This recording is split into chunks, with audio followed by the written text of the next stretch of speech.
Students, myself Dr.J.P. Singh, Head, Department of Botany, RLSY College, Ranchi. Today, we will discuss about the concept of plant metabolism, especially for the students of semester 6, paper CC13. The chemical process that occurs within living organisms in order to maintain the life is called plant metabolism. In the other words, all the biochemical reactions which takes place in the living organisms is called metabolism. Actually, it is a set of life-sustaining chemical reactions in the organisms. It has two purposes. The first, the synthesis of food, and second, the breakdown of food. The sum of all the chemical reactions that occurs in the living organisms, the metabolic reactions organized into the metabolic pathway in which one chemical is transformed through a series of steps into another chemicals, each steps being facilitated by a specific enzyme.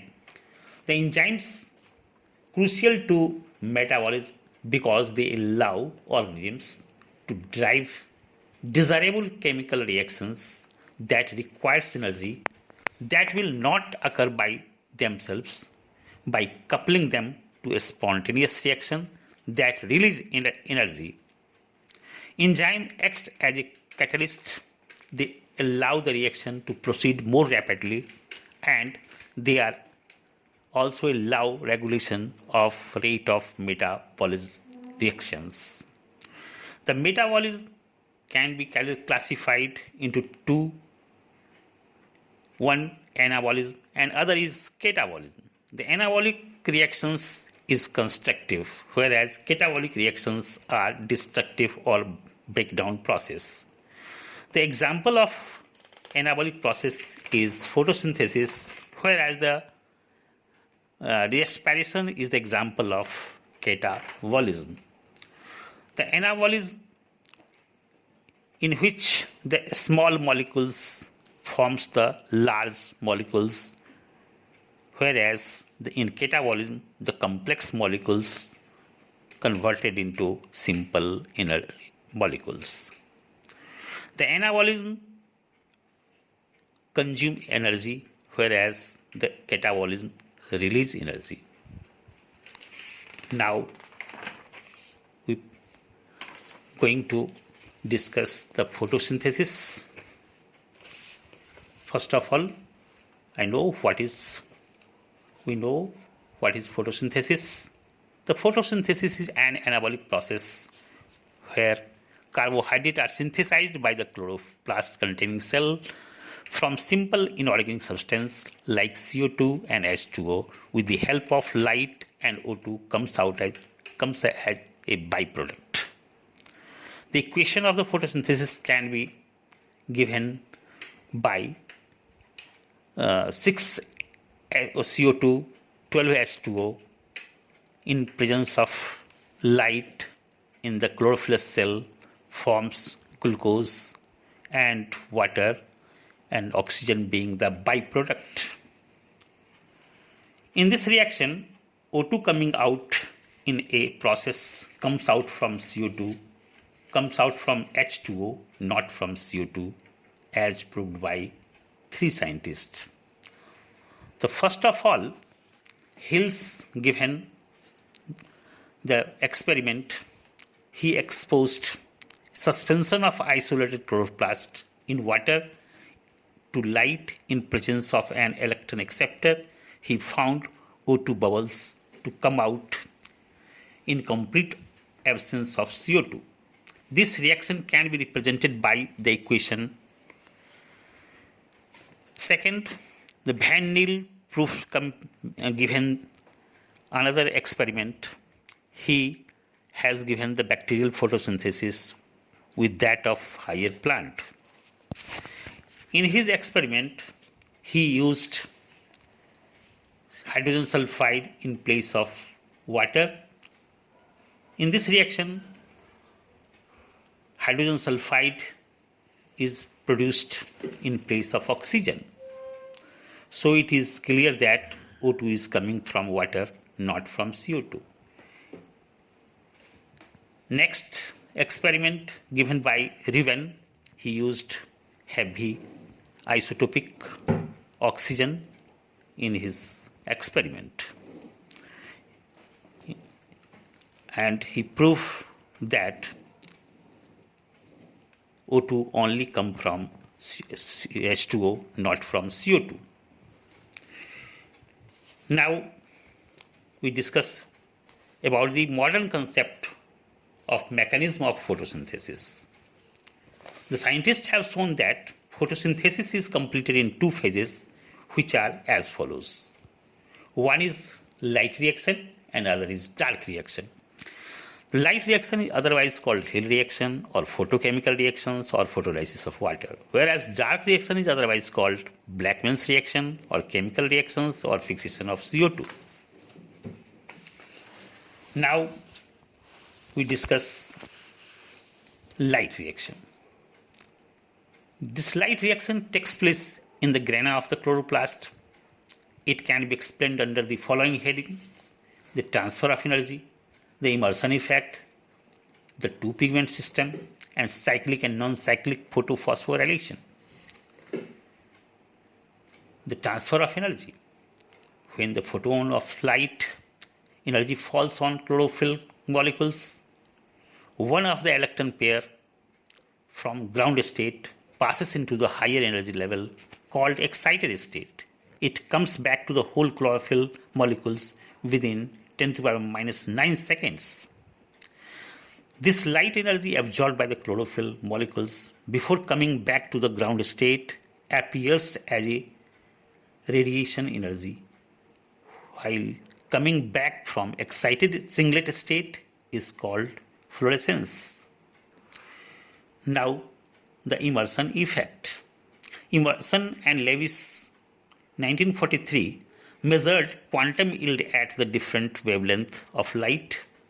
Quantum yield can be defined as a number of O2 molecules released per quantum of light absorbed. A sudden drop off in the rate of photosynthesis was noticed at 680 mu micron, that is the red region. This sudden fall in photosynthesis yield beyond the red region of the spectrum is called red drop.